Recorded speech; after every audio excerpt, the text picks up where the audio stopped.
Hey everyone, in this episode we're going to take a look at Ant-Man and the Wasp, the 20th Marvel movie in its franchise. We're going to compare it to the first one, look at the characters, and talk about the connection to Infinity War. All that and more in episode 56 of the Reel-ists podcast.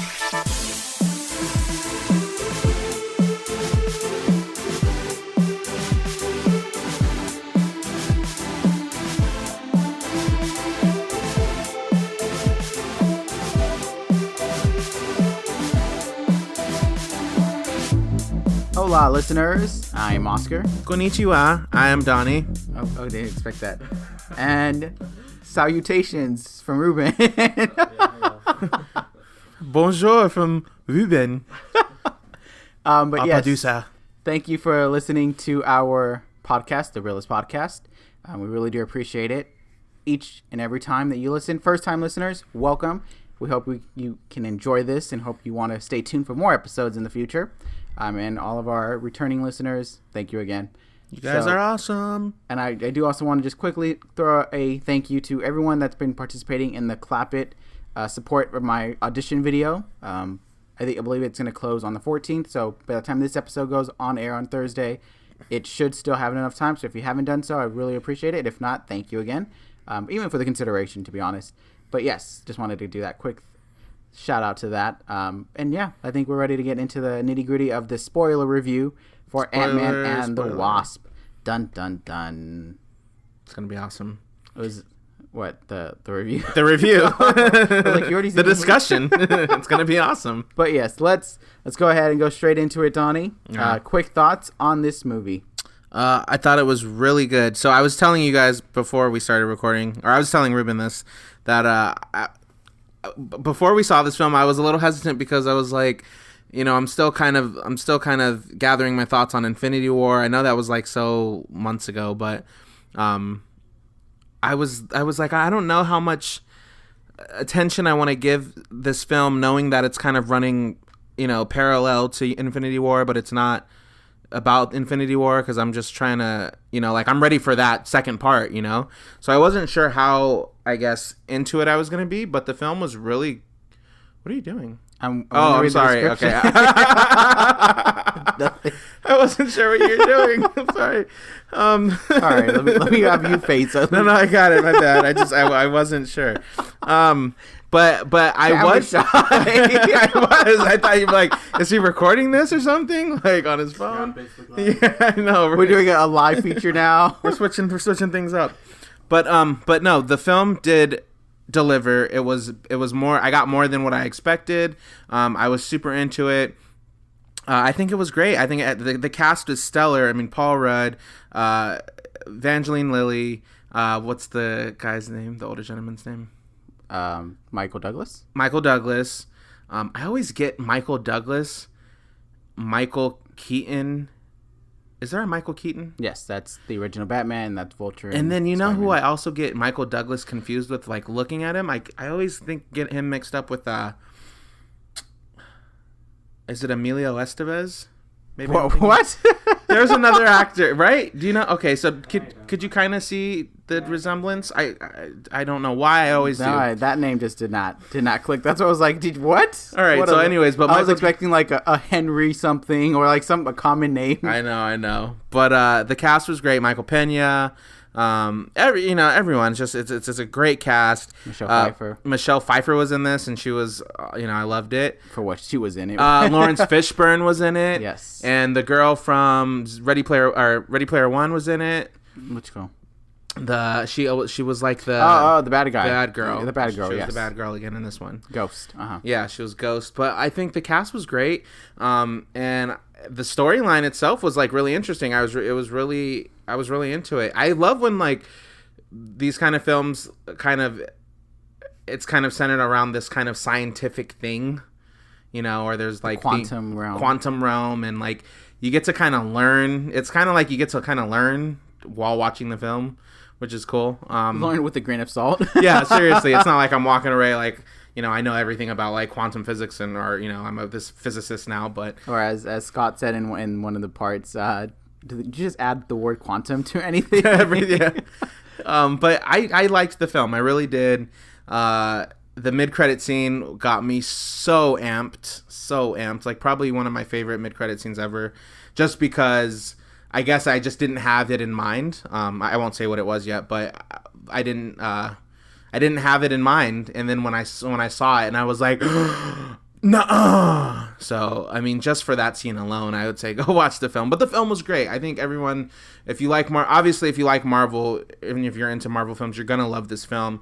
But I think Ant-Man is great because you don't have to be. It's not like a Captain America movie or, you know, where it's like kind of more in a secluded audience that they're targeting. I feel like when you watch a film like Captain America, it comes with a lot more seriousness, and it's a lot more action packed and very for those superhero fans. I feel like a film like Ant-Man, although it is a superhero film, it brings the comedy, it brings the, you know, more tender moments with, you know, like the family and Paul Rudd and his daughter. It brings the funny, and it's just more, I think, marketable to a broader audience. No hate, no shade on Captain America. He's amazing. I know he's your favorite, and all the Marvel films are. You couldn't say anything about Iron Man, clearly. But anyway, sorry. What are your thoughts on it? Well, How'd you feel about it? Let me just briefly cover what this movie's about. If anyone is living under a rock and just did not be aware that Ant-Man is part of the Marvel Cinematic Universe, or that this is a Marvel movie, as Scott Lang balances being both a superhero and a father, Hope Van Dyne and Dr. Hank Pym present an urgent new mission that finds the Ant-Man fighting alongside the Wasp to uncover secrets from their past. Dun dun dun. So, yes, it is a sequel to the 2015 Ant-Man. That was a great Ant-Man film. I enjoyed both of them. This one was one that I definitely see myself enjoying often for the sake of what it brings to the table, the funny, the plot. It wasn't necessarily a... How do I put it? It wasn't like a surprise movie in that sense. Like, I knew what I was going to get with the Ant-Man based off the first one. Mm-hmm. But I still liked what I saw in this one. I think this was kind of very similar to the way Guardians of the Galaxy Volume 2 was very similar to Guardians of the Galaxy 1. But you still have an appreciation for what the sequel was. It's kind of that kind of pathway in that sense. So I knew what I was getting, and I was happy with what I got, if that makes sense. Right. But yes, I enjoyed this one. The character, as you nailed a lot of the things that we had similar. The characters were fun. I really did like Hope Van Dyne and like her like heroic take of, like, you know, wanting to rescue her mom, and but at the same time, you know, still using her superhero suit and powers, and that was really nice. The action sequence, while it was very minimal, it wasn't a lot of action movie heavy. I would say it's probably, like, if you want to list like action, thrills, and comedy, action would definitely be the least amount of it. But what we did get was nice. I felt like it was a nice preview to what we can get. Like, it was like a nice little, like, oh, if you give us another movie, we'll be able to make more of this kind of action. And it was like, well, didn't you do that at the first one? So that was good. The post-credit scene is probably the most talked about from this film. And it's not that this movie is bad that you ignore it. It's just that there's an overall threat that we're more aware of that we want to kind of tune into. Yeah. So it's like kind of saying pretty much you're watching your TV show and you get the big season finale, and then the next episode is completely a spin-off. Like, you know, it's kind of just like it's not about what you just ended off with. It's more of just like, oh, well, this season finale ended. Here's something else. So it's kind of like that treatment where it's, you know, you have a bigger awareness of something going on in this world, and we're not addressing it until the very end in the post-credits. And I think it's because they didn't really address it in the film. So I guess by the time the credits started rolling, I'm not like forgotten about it, but I was just like, oh, okay, well, maybe I don't know. You accept that this is before too. It's not like, you know, as much as we want to know immediately what comes after Infinity War, this one does do a nice job of kind of setting the parameters of, like, as you can see, this threat is not yet here. Yeah. So this is kind of your explanation as to why Ant-Man was not in Infinity War. And I think it definitely clarified that and cleared it up, and it made sense. Which is very comic book related too. In comic books, they always have their main event that takes place, and they always have side comics that are part of what's going on in the event, but they're not directly part of the main story. So it's very similar to that regards of you're reading a tie-in to the Marvel Infinity War story, but it's kind of saying, oh, well, why isn't Ant-Man in the main story? This is why. How much you enjoy it varies on your personal taste of the plot itself. I am disappointed that there was no threat from the villain. Like, it was kind of that, we always feel sorry for the villain and we want them to, be on the good side. Ghost. But, it didn't feel like there was a challenge much. The main plot of this movie was rescuing Janet Van Dyne, Hope's mom, from the quantum realm, and Dr. Pym's wife. So that was the main threat, and the villain was kind of just like I want that same thing too, but for a different reason. Like it was that kind of cowboy guy. Yeah, it didn't feel like it was really a threat where they were actually. At no point did I feel like they were actually afraid or they didn't think they were going to win against Ghost. I feel like there was for this film there were 3 villains. There was Ghost, there was that kind of cowboy guy, and then there was Time, and they were basically working against all 3 of those things.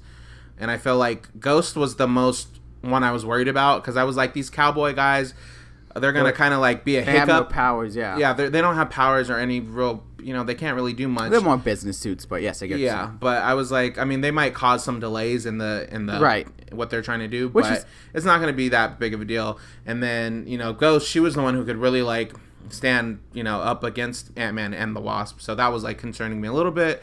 But it's an Ant-Man movie. It's like a feel good Marvel movie. I know. They're not going to die. I was a little concerned that maybe they're going to find the mom or the wife, Miss Pym, and maybe make contact with her. Dyne, and then maybe, what'd you say? It's Janet Van Dyne. Van Dyne, sorry. They're going to find Janet Van Dyne, and then maybe, they run out of time, and she's like, it's okay. I got to see you one last time. Oh, a cliche. Something like that. That was the only kind of thing I thought might happen. Thankfully, it didn't. Spoiler: she lived. They rescued her from the quantum realm. Yeah. But that's It was one of those things that I appreciated the side story for what it was, and I did want to have the original Wasp, back in with our team, back with the Marvel Cinematic Universe. So I was rooting for that storyline. I thought that itself was great. I am disappointed in all the distractions that were going on because they didn't feel like they added to this. They just made this whole, we need to get it done now because we have competition feeling, but never was I concerned that they were legitimate threats from the business people to the Ghost, and that was really disappointing in that sense. It's very unfortunate. I thought the Wasp was going to have more screen. I'm sorry, not the Wasp. Janet Van Dyne, the original Wasp. I thought she was going to get more screen time, but she was really only in the flashback mixed in with the ending. Yeah. So that was disappointing to see that we did not get more of her. But we'll get more of her next time. Well, sure. Maybe. Who knows? We saw the snap. I feel like they wouldn't just introduce, bring us to her and then just snatch her away that quick, though. I feel like for sure she'll... I don't know. That's the idea. But they always do that. They always do the whole, we saved them in the next movie. Oh, you have to sacrifice yourself. Mm-hmm. We'll see. We'll see how that plays out. As of right now, we don't have any confirmation for an Ant-Man 3, so we don't know what that means. I like the little nod at the end, or, Ant-Man will return. Oh, question mark. Yeah. Or question mark. Based off of... Because they always say, Guardians will return, right? With certainty, but now... Spider-Man will return, but this one had a question mark, so... Was it saying the Wasp was the one that was questioning or returning, or both? Because I think it was... Because Ant-Man technically... we'll just do the spoiler here. So, the first post-credit scene for this movie is... Wait, let me say it. No, I'm just kidding. Is Thanos snaps, catches up to them, and all the Van Dynes, Janet. So Ant-Man goes into the quantum realm. Oh, he really wanted. Well, you missed that part. Ant-Man goes into the quantum realm to get some of the healing properties or something like that for Ghost. Yes. For Ghost. So he's in the quantum. He's only supposed to be there a couple seconds, and they're gonna pull him back out. So he goes in. He's in there. He gets it, and he's like, "Okay, guys, I'm ready to come back." And then he's like, "Hello, hey guys, I'm ready to come back." So then we see. I'm sorry. And then we see Hope, Janet, and Dr. Pym. And they are disintegrating, just how everyone... Well, they have. We don't see we them. see the ashes. Yeah, so we see the end. We see the ashes. which I love. Like, it's not even like you see them disintegrating like how you did in Infinity War, like everyone just kind of falling apart into ashes. All you see are the ashes, which I think that's even better than showing them.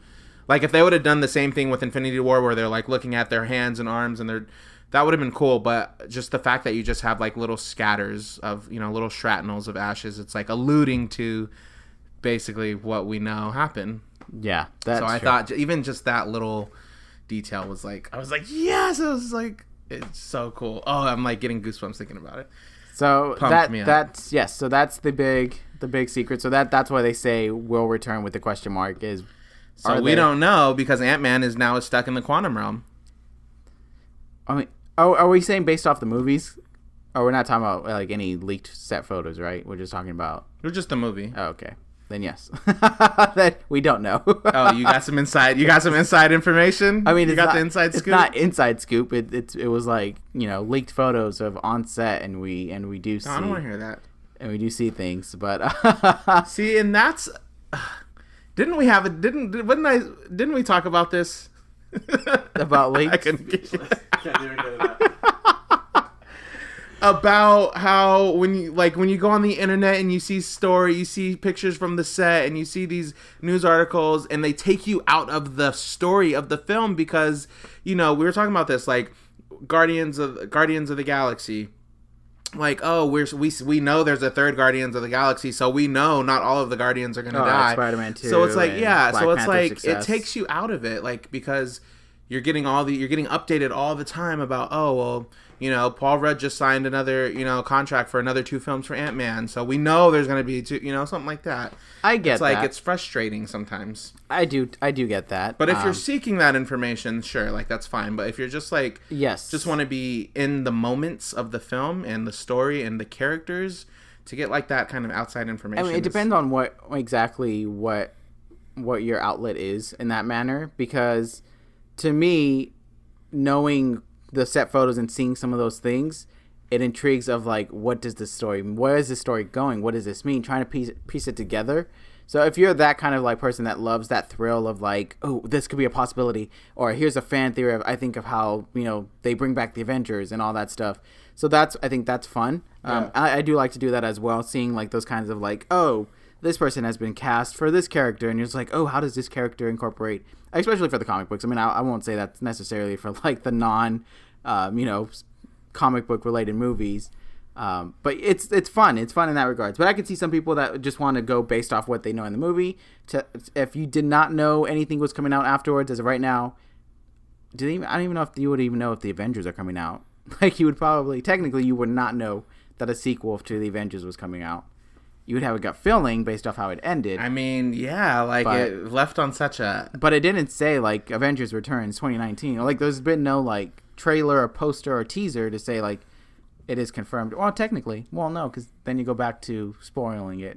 Because when they announced Avengers Infinity War, they did say Part 1, Part 2. Mm-hmm. So I guess at that time, do you consider it like?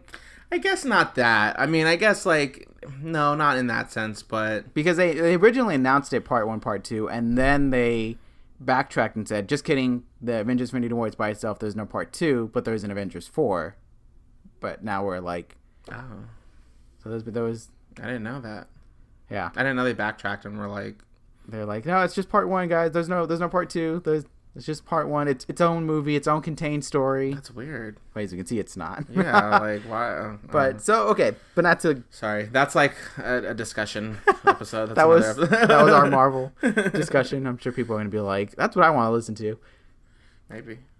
Let us know. Let us know if you do. Let us know if you want. Yeah. About it. So going back to Ant-Man and the Wasp, I feel like this definitely brought a lot of similarities to the first one.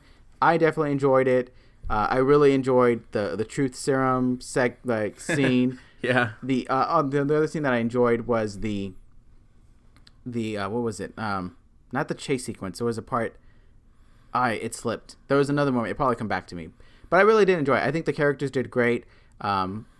I was very interested in seeing the Wasp more after this movie, so I'm very excited for her to be part of the Avengers, which is accurate to the comics. Not, well, I want to go into detail, but the Wasp has always been part of the Avengers team, so that's gonna be exciting to see that dynamic. Mm-hmm. Very interested to see where these characters go forward. It was very fun. I mean, it was fun. I wouldn't say by any means it was perfect either. Yeah. As a Marvel movie, it definitely played it safe at the same time. They didn't do anything that was bold or anything that was shocking in that regard. You kind of still had that predictability. Right. So I will say that and the action not being there enough kind of is disappointing. It didn't feel like a summer action film. It felt like a summer fun film. Mm-hmm. And that's not bad, because you still want that fun blockbuster feel, but don't go into this movie thinking you're going to get like, an intense battle sequence with the ghosts. Don't think you're going to go in and get like Captain America Winter Soldier. Exactly. Because you're going to get... You're going to get Barney. Ant-Man. What'd you say? I said Barney.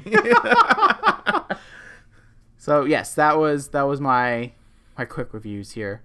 But yeah, so you said, I don't know if you said it on camera or not camera, on mic, but you did like the first one better than the second one, correct? Yeah, no, so what I said was, I'm not sure if I liked the first one or the second, which one I liked more. I'm trying to think. I think you just said the first one had more fun. Oh, I said, yeah, you're right. You're right about that. I did say the first one was funnier, I feel like. And maybe that's just because we knew what to expect. We kind of know certain characters, and we kind of know, like, the amount of comedy it's probably going to have, in terms like that. And maybe it was more, like, refreshing to see at first. So I don't know. But, I mean, I laughed a little more on the first one. But in terms of, like, the storyline itself, like... I don't know. I don't know that I have a favorite one. Like, I think I like them pretty equally. They feel equal. Yeah. They definitely do. And it's by the same director. So I will say that the director did bring a consistent quality to this film. I don't know if they should be for the third one. I feel like the third one should be like that something next different. Big like risk, kind of. And maybe the director can. If the director is willing to go that route, then yes. But if the director wants to still play it safe, I feel like then what would make the trilogy conclude? I would go on the assumption that it's only going to be a trilogy. There's not going to be a fourth one. I would assume. Like so that's kind of my kind of question is what would you bring to the third one that would be raises the stakes? That will set it apart and kind of not just be the same kind of film. Right, exactly. Very like in the sense where the Iron Man 3 was about like him. The idea was he was no longer going to be Iron Man or he didn't need to be Iron Man kind of angle. Civil War was... Captain America was done. He does, he's not going to be Captain America anymore because it's not what it represents or what he believes in. Who else had a trilogy? Thor was a complete Ragnarok. Was it just? I don't even want to feel like that. That was just its own, like a space fun. Yeah, like let's completely veer off from what we've done and throw a whole bunch of color and 80s music and like it was definitely. It was fun. That was definitely like a big risk of like doing completely something different. I don't want that to happen for Ant-Man 3 or Ant-Man and the Wasp 2, whatever we want to call it. Well, I think for the Thor Ragnarok it paid off because like the second Thor to me, it wasn't bad. It was, it was a decent film, but I liked Ragnarok more than the second one. I did too, yes, and comparing in that sense, but what I don't like about Thor Ragnarok, and this is more of a Marvel discussion now. This isn't even an Ant-Man and the Wasp. Discussion is turning. What I liked more about Ragnarok than the other... What I didn't like about Ragnarok, is what I meant to say, is that I don't like that it did not respect what Thor has done in his past movies. Like it changed his character, kinda. Not just appearance. I'm not talking about appearance. I'm talking about literally the character development was not the same Thor you've seen in every movie prior to that point. Yeah. Like Thor was funny to some regards of not understanding human like interactions or human concepts, but this one was more of just like this is like a parody. Like this felt more of like this is making fun of superheroes, and they took the idea of Thor and kind of just trying to make fun of it, and then there's a little bit of a Hulk fun. Like I just felt like it was a complete disrespect to the Thor character for the sake of being funny and the sake of he's still pissed trying off. To deliver. Years later, it still eats him up. The movie came out last year. Calm down. No, it did not. It came out in 2016. No, it came out November 2017. No, it didn't. Yeah. 2017, did it? November 2017. Did it really? Yeah, Thor Ragnarok came out last year with wow. Spider-Man Homecoming and Guardians of the Galaxy Volume 2. Nuh-uh. Dang, why does it feel like so far away? Black Panther came out this year alongside Infinity Yeah, War. Black Panther, I know. Yeah, but yes, that was just my quick side discussion. I did like it better than the second one, but as a trilogy, I hated it as a finale. If you in that sense. So did you have? Oh, I'll let you finish. No, I was just double checking. Dang, I feel like that movie came out so long ago. I mean, you've seen like 40 movies in between Thor Ragnarok and maybe now. that's why. So I could see. Jeez Louise, okay. Did you have any particular scene that stood out to you? I'm the post-credit scene. Oh, I guess. Yeah, anything during its actual run time. I really liked the scene when the new Wasp, Evangeline Lilly, went in to meet with that kind of cowboy guy, and she needed that last part to buy from him to finish the machine, and he wouldn't give it to her. And then she was like, "Just give it to me. It's gonna be easier if you just give it to me." And he was like, "No." And then she like went and put on her Wasp suit and was kicking butt to steal it. To get it. That was like really cool. I was like really into that. I was like, yes, because that's what I wanted to see. You know, obviously I wanted to see her in action, with her name being in the title. So yeah, that was a fun scene. I think there was a lot of good scenes. I even like the even just the scene when, and this was like a really slower scene, but when Paul Rudd was talking with his daughter after like she kind of covered for him. And then she was kind of, they're just kind of talking, and he was like, I don't really know. I try to do good things, but I mess everything up. And then she was just like, kind of like encouraging her daddy. I don't know. It was just a sweet moment. So that was a great scene. And obviously the post-credit scene. The scene when they went and rescued the mom. I mean, I was like, please get her. Please find her. Yeah. Please. Oh, I thank you. You reminded my other favorite scene. Sorry, continue. Oh, it clicked when you said the key word. That's all. Okay, cool. Well, yeah. So those are like those three scenes I'd say were like my standouts, and obviously the post credit scene just like not the second one, not the second throwaway of the ant playing. That was cool. I mean, it was cool, I guess, but no, it was the mid credit scene was the one that stole the show. I would say, so the other favorite scene that I was thinking of earlier that slipped was when when Scott Lang had to pretend he was Janet Van Dyne, or Janet Van Dyne had took over his mind, so he was like acting as Michelle Pfeiffer in that degree, and he was just like being so like touchy, like emotional with them. Yeah, it was. But like that was just hilarious because to see that whole like, you knew it was Paul Rudd pretending he's someone else, and this time it's the mom and wife, so it was a fun nice little spin on that kind of moment. But yes, that, and as I said earlier, the truth serum were probably my favorite that scenes. was a good scene, that whole, and too when that whole scene when Michael Pena was doing his kind of flashback, like telling the story, because it's like in the first one that like he did that twice.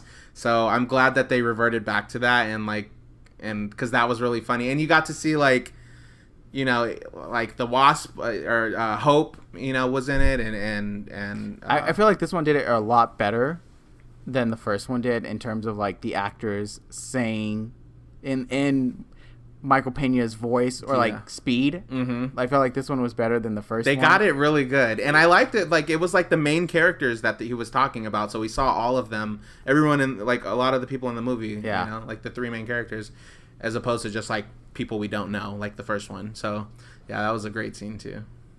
Absolutely. All right, so with that being said, Donnie, let's go ahead and give them our score. What is our real score? I'm gonna give it a 4 out of 5. Ooh. Yeah, I really liked this one. It really exceeded my expectations. I guess I was just being a negative Nancy going into it. Like, I don't want to watch this. Not that I didn't want to watch it. I just didn't know how. A few of those coming up. I just didn't know. No, for real. It's always those ones. It's always the films where I'm like, I don't want to watch this, and then I come out and I'm like, it's my favorite. It's the best one. But it was great. It was great. The storyline was great. The plot was good. Like I said, the cast was just stellar and just delivered. I think across like the whole, like all of them did so great. I like the pacing. It could have had a little more action, but I mean, it doesn't surprise me that it didn't have a ton of action. Like because the first Ant-Man, I mean, it had good amount. The first Ant-Man was really identified as a heist film, more so than an action thriller. This one was more of a thrill. Yeah. Because they're trying to reach to or get to the mom and save her. So yeah, Absolutely. it definitely was like, you know, time was against you in this one, against them in this one. But I thought it just did really good, and I think that like, and I was talking to my little sister about it because you know she hasn't seen a lot of the Marvel films, and I was like, you know, honestly, like there are some films that there are some Marvel films that like you kind of have to have some context and know the backstory to some of them, or you'll get lost. You know, like I think like Civil War is one of those. Like, oh, absolutely. You can't just sit down and watch Civil War and be like, oh, I know what's going on. Like, no, you're gonna be lost. But I feel like there are some films that you can kind of just, you know, like if you watch the first Ant-Man, you can totally watch this one and be totally like, yeah. Except, I mean, there are a couple references you might not get, but for the most part, you'll get it. So right. I think this film was just great, and I think a lot of people can watch it. Families can watch it. It's not like too gory or actiony or too much combat where you don't want to take your younger kids to see it. And I think it's fun. Okay. My score for this one, and to be honest, I'm still going back and forth, but I will say I enjoyed this one more than the first one, because the first one was a nice, interesting story, but I feel like the origin story for Ant-Man didn't up its ant, and like in its ant. I didn't mean that. It's antic. It didn't stand out. Didn't up the ante. Ante. There you go. That's what I meant. I was trying to incorporate that ant word. Okay. I had to do it once, but no, ante. But yes, that's funny. So it didn't do anything that stood out to me. It was like another character we were going to be introduced because they're going to be part of the bigger picture kind of thing, and that's how I felt it was. And I don't know if this is necessarily because I know his origin story already. Like I knew the character in that sense of where they come from, but this one didn't make me feel like it was standing out compared to the second one. Now that we can ignore like how they became who they are, and we just go straight into the fun. I really did enjoy all the aspects. I enjoyed the comedy. I enjoyed what the action was. Minimal, but there was still fun to see the chase sequence, the going into the quantum realm, and at the same time fighting Ghost, or at least trying to not get her to catch up. So those were great sequences. Him turning into a giant man in the water. Yeah. Those were fun. I really did enjoy those kinds of moments and as I well. like that it was in San Francisco. Because it's always like New York or, yeah, you know, I don't know, that's true. somewhere else. L.A., Chicago. But this was like, yeah, there. Yes. So, yeah, I did enjoy a lot of that. So, I think, because I'm trying to put a score for both in my head, and I think Ant-Man, the first one, is not the same score that I'm giving Ant-Man 2 or Ant-Man and the Wasp, which is a 4.0, just as you. Okay. For the same reasons that you mentioned. I do think the predictability is a little disappointing in the sense that we did not get anything new or anything that was like, oh, I didn't see this coming. I mean, I felt that they were going to rescue the Wasp just because her character is important. She's not a small character in the universe of Ant-Man. So I knew that was going to be something that they were going to succeed in. The villain, it's Marvel had a streak of good villains, and this one kind of just was a miss to me in the books. But yeah, it was a solid, entertaining film. I definitely encourage families to see this. You know, it's one where you can definitely have fun with everyone. You don't have to worry about the too intensive, like, who's dying and, you know, what's the moral of the story of, like, you know, are you team Iron Man or Cap? There's none of that kind of big kind of questions that you have to really think about. This one is just pure sit back, watch them try to rescue their mom or rescue their Janet Van Dyne, because that's not everyone's mom. It's not Scott's mom. But at the same time, you know, get to know Scott more. So all those things I do say it was fun. There was just the small things that could have made it better is what was lacking, would be the better way to describe it. So 4.0 is what I'm giving Ant-Man and the Wasp. Sweet. Same score. Yes. So hopefully everyone, you guys had a similar score to ours, but we'd love to know if it was higher or lower or just right. We'd love to hear your thoughts. Definitely let us know. We're on social media, Twitter, Instagram, Facebook, Team Reel-ists. That's Team REELISTS. And we're also on YouTube, so if you want to leave comments in our episodes, which is just the audio, no visuals, you can definitely do so as well. You can just type in the Reel-ists podcast and search any of their episodes, and you want to leave your comments. We always keep an eye on those as well. So definitely just give us some feedback in any way possible. We definitely would appreciate it. But thank you again for listening, and we hope you enjoyed it. Thanks. See you next time.